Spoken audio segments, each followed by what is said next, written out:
Assalamualaikum warahmatullahi wabarakatuh. Waalaikumsalam warahmatullahi wabarakatuh. Selamat pagi teman-teman semua.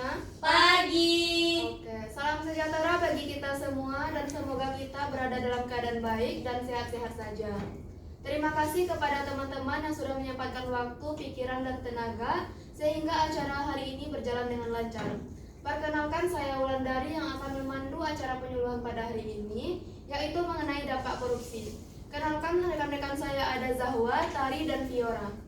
Selanjutnya penyampaian mengenai rencana penerapan keselamatan dan kesehatan kerja yang akan disampaikan oleh rekan saya Zahwa.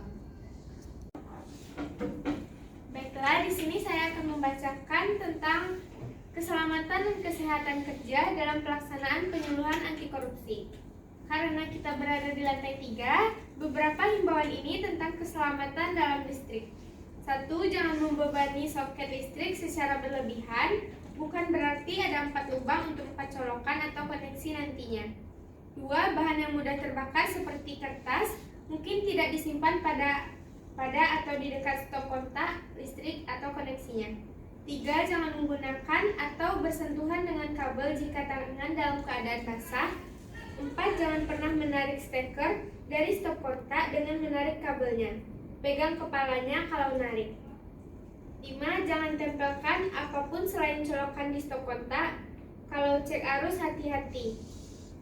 6. Jangan letakkan kabel di dekat sesuatu yang panas atau air. 7. Jangan pernah menjalankan kabel listrik di bawah karpet. 8. Jauhkan cairan dari semua peralatan yang terhubung ke pasokan listrik. 9. Lepaskan peralatan dari catu daya sebelum membersihkan tumpuhan. Selanjutnya, jika mendengar tanda alarm terus-menerus, 1. Tetaplah tenang, amankan semua dokumen-dokumen penting, matikan dan lepaskan semua peralatan listrik.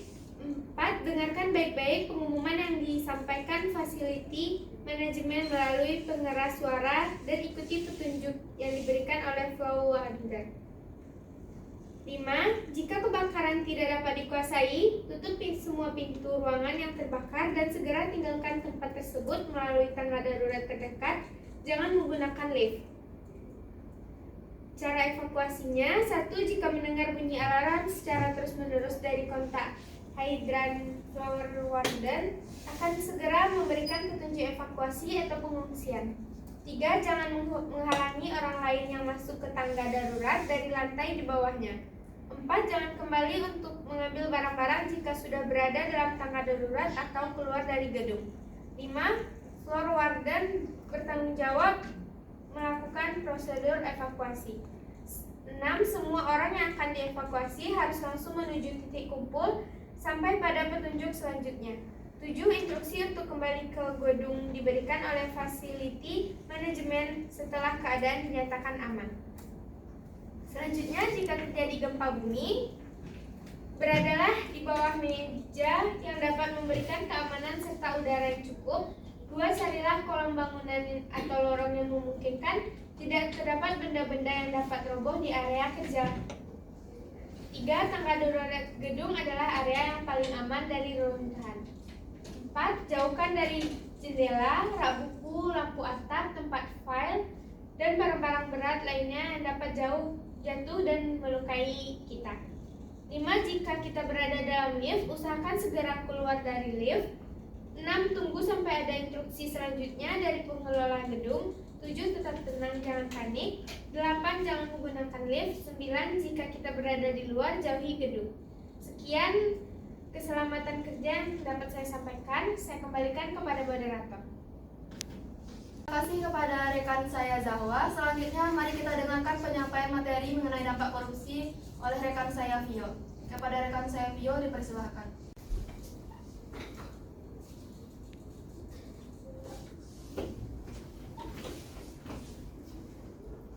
Baiklah, di sini saya akan menjelaskan tentang dampak korupsi. Yang A, dampak korupsi terhadap berbagai bidang. Yang pertama ada dampak ekonomi, yaitu investasi dan pertumbuhan ekonomi, melemahkan kapasitas dan kemampuan pemerintah dalam program pembangunan yang meningkatkan perekonomian. Selanjutnya meningkatkan utang negara, menurunkan pendapatan negara, dan menurunkan produktivitas. Yang kedua, dampak terhadap pelayanan kesehatan. Apabila korupsi terjadi di berbagai level, maka akan terjadi keadaan sebagai berikut. Yang pertama, organisasi rumah sakit menjadi sebuah lembaga yang mempunyai sisi bayangan yang semakin gelap. Yang kedua, ilmu manajemen yang diajarkan dan di pendidikan tinggi menjadi tidak relevan. Yang ketiga, direktur yang diangkat karena kolusif atau misalnya harus membayar untuk menjadi direktur menjadi sulit menghargai ilmu manajemen. Yang keempat, proses manajemen dan klinis di pelayanan juga cenderung akan tidak seperti yang ada di buku teks. Akhirnya terjadi kematian ilmu manajemen apabila sebuah rumah atau lembaga kesehatan sudah dikuasai oleh kultur korupsi di sistem manajemen rumah sakit maupun sistem penanganan klinis.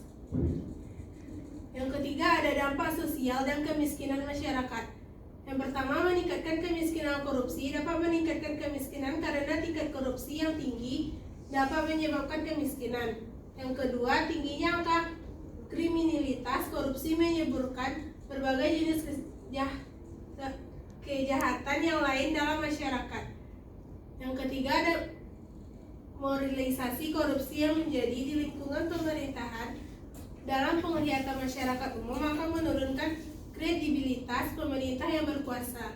Yang keempat ada dampak birokrasi pemerintahan. Upaya pemerintah mencanangkan claim government dalam upaya memberantas korupsi di kalangan birokrasi pemerintah belum dapat menjamin mengulangi korupsi. Berbagai jenis kebocoran keuangan negara masih saja terjadi. Berdampak pelayanan publik dapat terganggu. Kebocoran keuangan negara yang paling besar di lingkungan lembaga negara adalah melalui pengadaan barang dan jasa. Lemahnya pengawasan dan kurangnya penerapan disiplin serta sanksi terhadap penyelenggara negara dalam melaksanakan tugas-tugas negara berdampak birokrasi pemerintah yang buruk. Sementara itu, dampak korupsi yang menghambat berjalannya fungsi pemerintah sebagai pengampu kebijakan negara dapat dijelaskan sebagai berikut. Yang pertama, korupsi menghambat peran negara dalam pengaturan alokasi. Yang kedua, korupsi menghambat negara melakukan pemerataan akses dan aset. Yang ketiga, korupsi juga memperlemah peran pemerintah dalam menjaga stabilitas ekonomi dan politik. Yang kelima, ada dampak terhadap politik dan demokrasi. Korupsi tidak terlepas dari kehidupan politik dan demokrasi. Rencana anggaran yang diajukan pihak eksekutif kepada penjaga legislatif yaitu pihak DPR atau DPRD untuk disetujui dalam APBN atau APBD adalah berdampak politik. Anggaran APBN atau APBD yang dikuncurkan ke masyarakat implementasinya harus dapat dipertanggungjawabkan secara akuntabel kepada masyarakat dan bebas dari investasi kepentingan pribadi maupun golongan tertentu. Yang keenam, dampak terhadap penegakan hukum. Korupsi adalah penyakit moral dan kecenderungan semakin berkembang dengan penyebab multifaktor. Lemahnya penegakan hukum mendorong masyarakat lebih berani melakukan tindakan korupsi, sebab yang diperoleh lebih ringan dibandingkan nilai peroleh korupsi. Yang ketujuh, dampak terhadap pertahanan dan keamanan. Korupsi terhadap peluang penyalahgunaan uang negara yang sangat berpengaruh pertahanan dan keamanan nasional. Negara yang korup dapat memiskinkan rakyat dan rakyat miskin sangat rapuh dan mudah diintervensi oleh pihak-pihak yang ingin melorong pemerintah. Yang B, kerugian negara akibat korupsi di Indonesia. Tindakan korupsi merupakan tindakan yang sangat merugikan negara. Korupsi mengakibatkan kerugian. Yang pertama adalah melambatnya pertumbuhan ekonomi negara. Yang kedua, menurunnya investasi. Yang ketiga, meningkatkan kemiskinan. Yang keempat, meningkatnya ketimpangan pendapatan. Maka dapat diuraikan kembali menjadi unsur antara lain. Yang pertama, adanya pelaku penanggung jawab. Yang kedua, kekurangan uang, surat berharga, dan properti. Yang ketiga, kerugian yang nyata dan pasti. Yang keempat, tindakan yang sengaja atau lalai yang melawan hukum. Yang kelima, serta ada hubungan sebab akibat antara perbuatan melawan hukum dengan kerugian yang diderita. Yang C, kerugian negara dan hukum koruptor. Yang pertama ada definisi kerugian negara. Maka dapat diuraikan kembali menjadi unsur antara lain. Yang pertama adanya pelaku atau penanggung jawab. Yang kedua ada kekurangan uang, surat berharga, dan properti. Yang ketiga kerugian yang nyata dan pasti. Yang keempat tindakan yang sengaja atau lalai yang melawan hukum. Yang kelima serta adanya hubungan sebab akibat antara perbuatan melawan hukum dan kerugian yang diderita. Terdapat cara pengulangan dalam mengatasi masalah keuangan negara apabila terjadi sesuatu yang merugikan keuangan negara yang terbagi menjadi dua, yaitu yang pertama ada pengembalian kerugian negara di peradilan, antara lainnya ada hukum pidana pasal. Yang kedua, mengganti kerugian berdasarkan negara peraturan perundang-undang yang berlaku tentang tindak pidana yang korupsi, yaitu Undang-Undang Pemberantasan Tindak Pidana Korupsi yang memuat ketentuan-ketentuan atas tindakan yang merugikan negara. B. Hukum administrasi. Apabila pelaku merupakan seseorang yang memiliki jabatan dan melakukan penyalahgunaan wewenang dalam melaksanakan tugasnya, tidak dapat digunakan pertanggungjawabkan pidana. Yang ketujuh ada hukum perdata.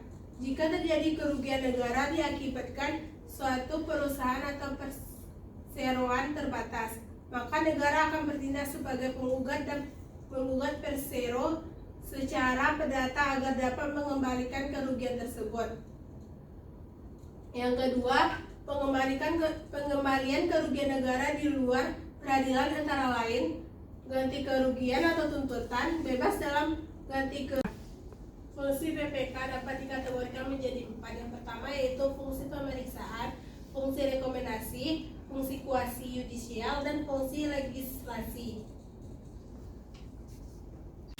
Baiklah, itulah penjelasan mengenai dampak korupsi. Apakah dari teman-teman masih ada yang bingung atau yang ingin ditanyakan? Baik, perkenalkan nama saya Nazifa Yohanda. Di sini jika akan bertanya kepada penyaji bagaimana korupsi berkontribusi terhadap ketidaksetaraan ekonomi dan sosial dalam masyarakat. Baik, apakah masih ada yang ingin bertanya? Silakan. Baik, saya Rati ingin bertanya yaitu bagaimana korupsi dapat mempengaruhi hak asasi manusia dan keadilan sosial. Baiklah, pertanyaan dari Nazifa dan Rati. Yang pertama, pertanyaan dari Nazifa yang akan dijawab oleh Fiora.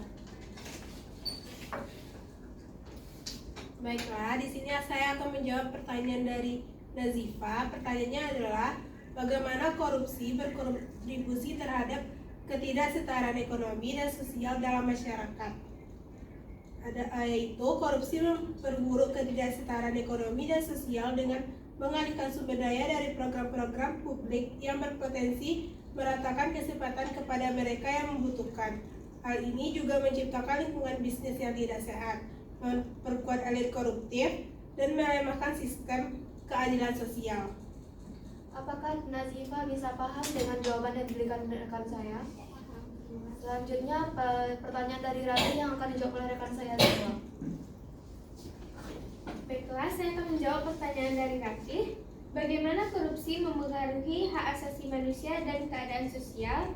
Jawabannya, korupsi memiliki dampak yang sangat merugikan pada hak asasi manusia dan keadaan sosial ketika sumber daya publik disalahgunakan oleh oknum yang korupsi. Itu menghambat akses masyarakat terhadap layanan dasar seperti pendidikan, kesehatan, dan infrastruktur.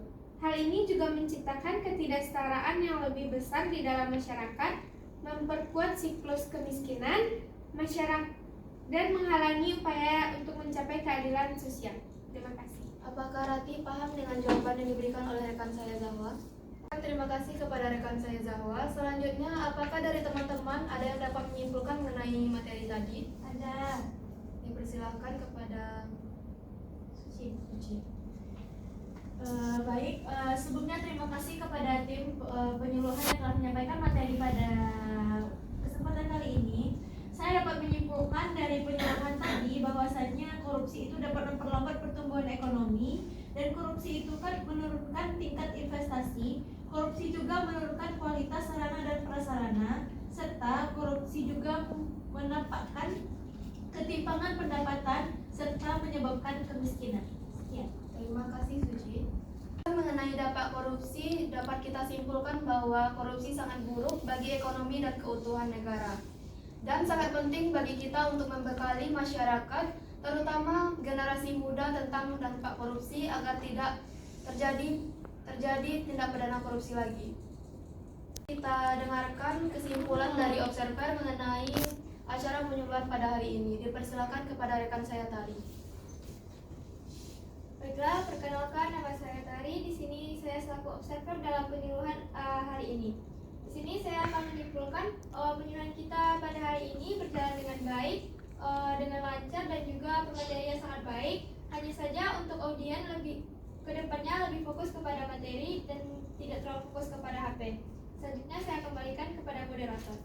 Baiklah teman-teman, kita sudah sampai di penghujung acara. Saya ucapkan terima kasih atas atensi dari teman-teman semua. Jika ada kesalahan saya mohon maaf. Wassalamualaikum warahmatullahi wabarakatuh. Waalaikumsalam.